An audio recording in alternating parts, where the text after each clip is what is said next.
আমার কথা হচ্ছে যে সংস্কারগুলো ঐক্যমত হয়েছে সেটা আগামী এক সপ্তাহের মধ্যে তারা বলতে পারে, একদিনের মধ্যেও বলতে পারে। এতদিন তো লাগে না। ঐক্যমত কোথায় হয়েছে যে কোনো কাউকে বললে এটা 2-4-5 ঘন্টার মধ্যে সব রেডি হয়ে যায়। ঐক্যমত যেখানে হয়েছে ওটাকে আপনি বলে দেন, তার ভিত্তিতে আপনি ওটা সমাধান করে ইমিডিয়েটলি রোডম্যাপ ডিক্লেয়ার করেন। এটা ডিসেম্বর পর্যন্ত যেতে হবে কেন? আমি তো দেখছি ডিসেম্বর পর্যন্ত যাওয়ার কোনো কারণ নাই। নির্বাচনের জন্য 3 মাসের সময় যাওয়া দরকার। এখন থেকে যদি 3 মাস দেন, 4 মাস দেন, ডিসেম্বর তো অগাস্ট, সেপ্টেম্বর, অক্টোবরে নির্বাচন হতে পারে। ডিসেম্বরে কেন যেতে হবে? যত বিলম্বিত হচ্ছে দেশের মানুষের সংখ্যা বাড়ছে এবং মানুষ সিদ্ধান্তহীনতায় ভুগছে, দেশে বিদেশে সকলেই। এবং তারা ওই দিকে না গিয়ে তারা অন্যদিকে ধাবিত হচ্ছে। ওইখানে করিডোরের কথা বলা হচ্ছে, যেখানে আমাদের দেশকে একটা বিপদের দিকে ঠেলে দিচ্ছে।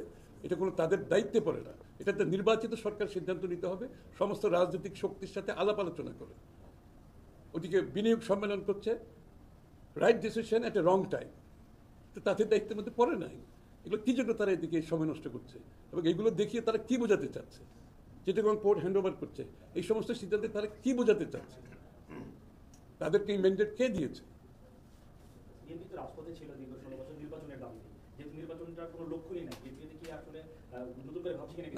নির্বাচনের লক্ষণ দেখাতে হবে।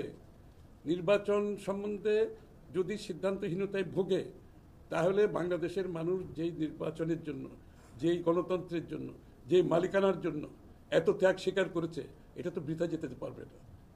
এটা কোনোভাবেই বৃথা যেতে পারবে না। এবং যত তাড়াতাড়ি সম্ভব আমরা চাই ডিসেম্বরের মধ্যে অবশ্যই নির্বাচনে হতে হবে।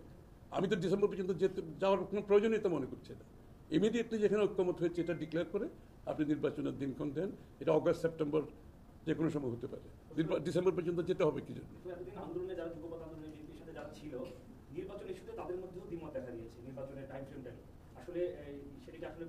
না, কার কি দ্বিধাদ্বন্দ্ব, আমরা ওইগুলো আলোচনার কোনো প্রয়োজন নেই। প্রয়োজন হচ্ছে বাংলার একটা ট্রানজিশন গভর্নমেন্ট, ইন্টারিম গভর্নমেন্ট, তাদের দায়িত্ব হচ্ছে বাংলাদেশের মানুষের, বাংলাদেশে একটা গণতান্ত্রিক অর্ডারের ফিরিয়ে আনার জন্য একটা নির্বাচনের মাধ্যমে জনগণের ক্ষমতা জনগণের হাতে তুলে দেওয়া। একটা নির্বাচিত সংসদ সরকার হবে যার কাছে যেই সরকার জনগণের কাছে দায়বদ্ধ থাকবে, জবাবদিহি থাকবে। এটাই গণতন্ত্র। এটা বিলম্বিত করার কোনো সুযোগ এখানে নাই। সবকিছু মিলিয়ে আপনি বলছিলেন চিটাগাং পোর্ট করিডোর, এই ঢাকা দক্ষিণের আমরা 2 দিন ধরে দেখছি তাদের কথা আমলে নিচ্ছে না সরকার। সেই ক্ষেত্রে একদম এখন স্পষ্ট কিনা যে তারা আসলে নির্বাচন বিলম্বিত করতে চাচ্ছে কিংবা এই আপনাদের দাবি অনুযায়ী দ্রুত সময় নির্বাচন দিতে চাচ্ছে না, এই বিষয়টা এখন স্পষ্ট না। এটা তো এই যে ঢাকা দক্ষিণের মেয়রের বিষয়টা আমরা দেখছি যে কতগুলো লোক জনগণকে, আমি জানি না, এই যে ঢাকা মেয়রের যে বিষয়টা আছে, ঢাকা দক্ষিণের মেয়রের যে বিষয়টা আছে, সেটা যদি কোর্ট অর্ডার হয়ে থাকে তাহলে সেটা বাস্তবায়ন হতে অসুবিধাটা কোথায় অসুবিধা আছে?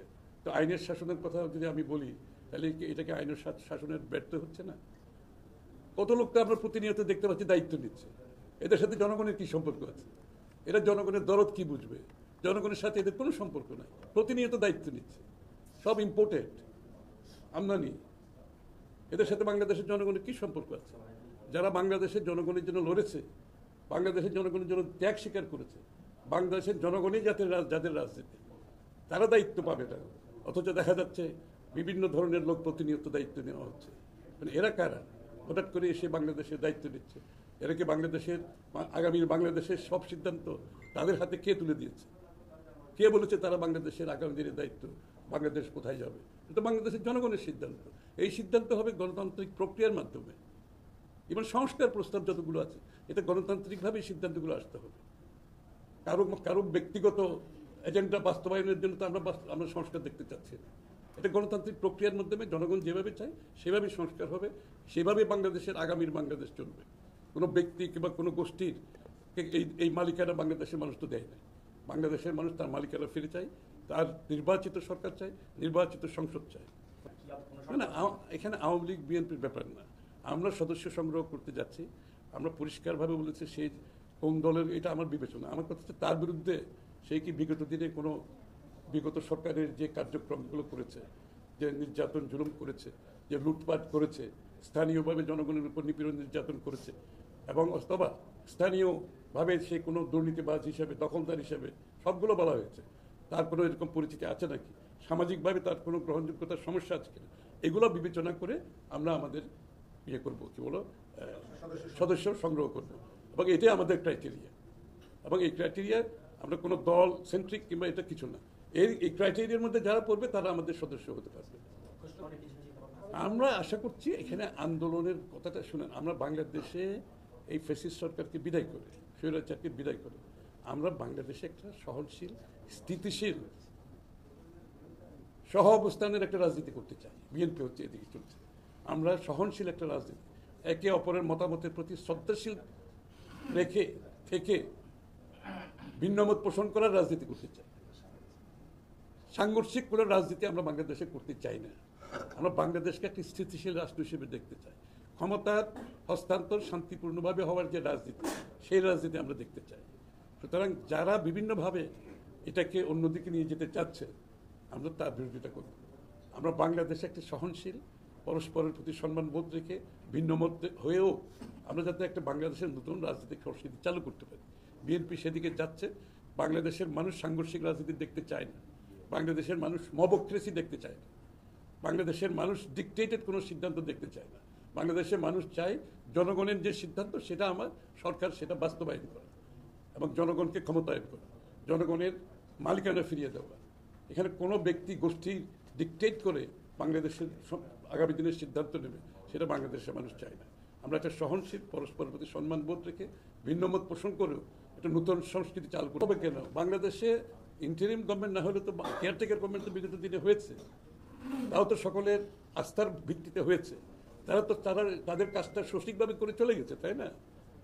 তাদের সম্বন্ধে তো কোনো কমপ্লেন কেউ করতেছে না। এখানে তারা যে দায়িত্ব দেওয়া হয়েছে সেই দায়িত্বটা তারা সঠিকভাবে এসে ভোটার লিস্ট রিভিউ করে সরকারের যে নির্বাচনী কর্মকর্তাদের যে রদবদল করার প্রয়োজন ছিল সেগুলো করে আইন শৃঙ্খলা বজায় রেখে সঠিক সময়ের মধ্যে নির্বাচন করে চলে গেছে। সবাইকে তো রেসপেক্ট করছে এখানে। কিন্তু আজকে কেন এই প্রশ্ন উঠছে? এই যে প্রশ্নটা কেন আসছে আজকে? তাহলে নিশ্চয়ই সমস্যা এখানে। নির্বাচন নিয়ে কেন নির্বাচনী কার্যক্রমের দিকে আগানো যাচ্ছে না? কেন নির্বাচনী রোডম্যাপ দিতে দেওয়া হচ্ছে না? কেন তাদের দায়িত্বে যেগুলো পড়ে এই সমস্ত কর্মকাণ্ড নিয়ে তারা এমন ভাব করছে অ্যাজ ইফ তারা একটা ইলেক্টেড গভর্নমেন্ট, তারা একটা দীর্ঘমেয়াদী দেশ পরিচালনা করবে। ওই যে শেখ হাসিনার মতো আমার কাছে মনে হয় মাঝে মাঝে যে আমরা এত উন্নয়ন করতেছি, নির্বাচন এগুলো কোনো গুরুত্বপূর্ণ কিছু না। এরকমই তো মনে হচ্ছে, তাই না? মানে আমি এটা ভালো কাজ করতে, আরে ভালো কাজ করার জন্য তো ইন্টারিম গভর্নমেন্টের দায়িত্বটা প্রধানত কি বুঝতে হবে তো। ভালো কাজ করার জন্য তো জনগণের ম্যান্ডেট নিয়ে রাজনীতিবিদদের দায়িত্ব নিতে হবে এখানে, সেটা যে দলেরই হোক না কেন। ভালো কাজ তো করতে হবে যারা, এবং ভালো কাজ না করলে যারা দায়ী হবে সেরকমও তো একটা বিষয় আছে এখানে। জনগণের কাছে দায়বদ্ধতা জবাবদিহিতা তো একটা বিষয় আছে এখানে। সুতরাং আপনি ভালো কাজ করছেন না খারাপ কাজ করছেন, এটা তো আপনাকে নির্বাচনের মাধ্যমে প্রমাণ হতে হবে। আপনি জনগণের কাছে যেতে হবে, জনগণের আপনার ম্যান্ডেট নিয়ে আসতে হবে। সুতরাং আপনি যদি ভালো কাজ না করেন আগামী নির্বাচনে আপনাকে জনগণের কাছে আবার গিয়ে তার জবাব পেতে হবে, তাই না? আপনি তো সেই প্রক্রিয়ার বাইরে থেকে ওই শেখ হাসিনার মতো আমরা ভালো কাজ করতেছি সুতরাং নির্বাচনের দরকার নাই, এই অধিকারের দরকার নাই, সেই অধিকারের দরকার নাই, আমরা তো ক্রমান্বয়ে দেখতেছি সেই দিকে আমরা যাচ্ছি। তো সেদিকে তো যাওয়া যাবে না, বাংলাদেশের মানুষ তো সেদিকে যেতে দেবে না। আমরা তো যথেষ্ট এগুলো ভুগেছি, এগুলো তার চাই না বাংলাদেশের মানুষ। আমরা একটা শান্তিপূর্ণ ক্ষমতা হস্তান্তর চাই, শান্তিপূর্ণভাবে ক্ষমতা এখন না, আগামীর বাংলাদেশে যত নির্বাচন হবে আমরা চাইব একটা সুষ্ঠু গণতান্ত্রিক প্রক্রিয়ার মাধ্যমে শান্তিপূর্ণ ক্ষমতা হস্তান্তর, যাতে বাংলাদেশের রুটিন হয়ে যায় এবং গণতান্ত্রিক প্রক্রিয়া, গণতান্ত্রিক অর্ডার, মানুষ যেটা চায় সেটা যাতে রুটিন হয় এবং গণতান্ত্রিক পরিবেশে মানুষের জীবনযাপনের একটা রুটিন অ্যাফেয়ার হতে হবে বাংলাদেশে। এখানে তো গ্যাপ নিয়ে আলোচনার দরকার নেই।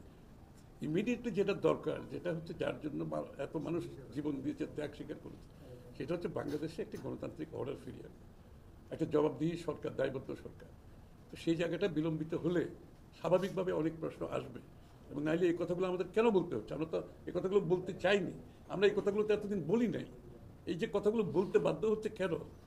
যে রাজনৈতিক অস্থিতিশীলতা শুরু হয়েছে, যে রাজনৈতিক অরাজকতার সৃষ্টি হচ্ছে ক্রমান্বয়ে, যে জনগণের মনে যে প্রশ্ন জাগছে, এই কথাগুলো তো আমরা রাজনীতিবিদ হিসেবে আমাদের বলতে হচ্ছে, কারণ আমরা জনগণকে প্রতিনিধিত্ব করতে চাই, প্রতিনিধিত্ব করি। সুতরাং আমাদের এই কথাগুলো কেন বলতে হবে আজকে? এটাই তো দুঃখের বিষয়।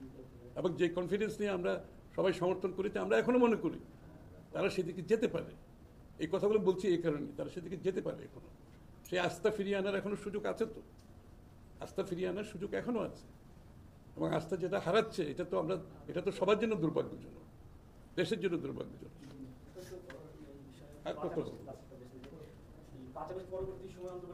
হ্যাঁ না না, এটা তো বিএনপি। আমরা কি বলেছি, আমরা তো লিখিত বক্তব্য দিয়েছি। আমরা লিখিত বক্তব্য দিয়েছি যে এটা জুডিশিয়াল, এটা কি বলে বিচার, এটা কি আইনি সরি এটা আবার এটা এটা আমরা পরিষ্কারভাবে লিখিতভাবে বলেছি, তাও প্রায় 2 মাস আগে লিখিতভাবে বলেছি আওয়ামী লীগের বন্ধের বিষয়টা আইনি প্রক্রিয়ার মাধ্যমে হলে সঠিক হবে। তো সেটাই তো হলো এতদিন, তাই না?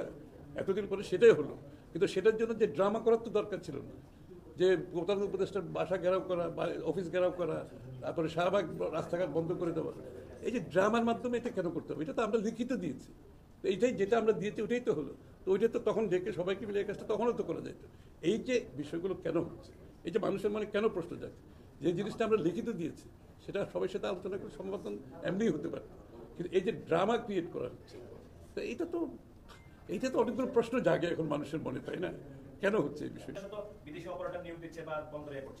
আমার তো কোনো সমস্যা কি কথা আমরা বলছি না। আমি বলছি এই ধরনের এগুলো অনেক বড় সিদ্ধান্ত, এগুলো রাজনীতিক, এটা অনেকটা রাজনৈতিক সিদ্ধান্ত বললে ভুল হবে। কারণ আপনি যেই সমস্ত এই ধরনের সিদ্ধান্ত নিতে গেলে আপনি জনসমর্থনের মাধ্যমে নিতে হবে, তাই না? এখানে সরকার, এখানে জনগণ, মাঝখানে কোনো ব্রিজ নাই। আপনি তো এই ধরনের সিদ্ধান্ত তাড়াহুড়ো করে নেওয়ার পিছনে প্রশ্নটা উঠছে কেন, যে কয়দিন পর একটা নির্বাচন হতে যাচ্ছে। হ্যাঁ, তাহলে এখন আমাকে এই মুহূর্তে এই কয়েক মাস আগে এই সিদ্ধান্তটা নেওয়ার জন্য তাড়াহুড়ো করা দরকার নেই।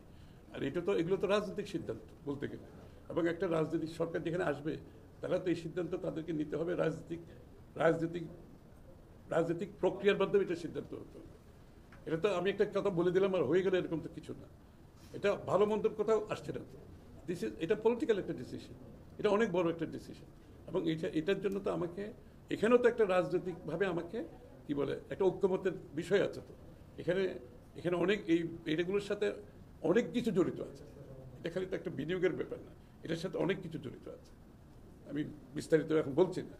এবং সুতরাং এইখানে এটা রাজনৈতিক সিদ্ধান্ত নিতে গেলে একটা রাজনৈতিক সরকার রাজনৈতিকভাবে আলাপ আলোচনার মাধ্যমে একটা জায়গায় আসতে হবে সেই সিদ্ধান্তটা নেওয়ার জন্য। এবং আমার কথা হচ্ছে যে কাজটা তাদের করা দরকার সেই কাজটা করছে না কেন? তাদের যেটা করা দরকার ইমিডিয়েটলি একটি নির্বাচনী রোডম্যাপ দিয়ে সেদিকে তাদের সময়টা দেওয়া উচিত, তাদের সব কিছু সেখানে ফোকাস থাকা উচিত। সেটা বাদে আর সব কিছু করতেছে, প্রশ্নটা এইখানেও তো আসছে, সেটা বাদে আর সব কিছু করতেছে, তো সব কিছু দায়িত্ব তাদেরকে কে দিল? এটা তো একটা প্রশ্ন। এবং এটা আমরা বলছি ইমিডিয়েটলি তাদের ইমিডিয়েট দায়িত্ব হচ্ছে একটা একটা নির্বাচনের রোডম্যাপ দিয়ে সেদিকে যাও, এবং দেশে একটা গণতান্ত্রিক অর্ডার ফিরিয়ে আনা, একটা শান্তিপূর্ণভাবে ক্ষমতা হস্তান্তর করে বাংলাদেশের মানুষের মালিকানা তাদেরকে ফিরিয়ে দেওয়া, একটা ডেমোক্রেটিক অর্ডার ফিরিয়ে আনা বাংলাদেশে, যেটার জন্য এত মানুষ ত্যাগ স্বীকার করেছে। যারা জনগণের কাছে দায়বদ্ধ থাকবে, জবাব দিয়ে থাকবে, এরকম সংসদ থাকতে হবে, সরকার থাকতে হবে। এবং দায়বদ্ধতা এখানে অত্যন্ত গুরুত্বপূর্ণ, জবাবদিহিতা এখানে অত্যন্ত গুরুত্বপূর্ণ বিষয়। সুতরাং একটা নির্বাচিত সরকার ব্যতীত এটা সম্ভব নয়। আর সবাই তো অপেক্ষা করছে, কোনো সিদ্ধান্তহীনতায় সবাই বলছে নির্বাচন করবে, তারপর সিদ্ধান্ত নেবে। সব ধরনের সিদ্ধান্ত ঝুলে আছে দেশে বিদেশে, সবাই বলছে নির্বাচন করবে। সব আলোচনা শেষ করতে গিয়ে বলে একটা শেষ প্রশ্ন, ভাই নির্বাচন হবে, সব তো বুঝলাম, নির্বাচনটা কবে হবে? দেশের শেষ প্রশ্ন এটা দিবে, বুঝছো, লাস্টের।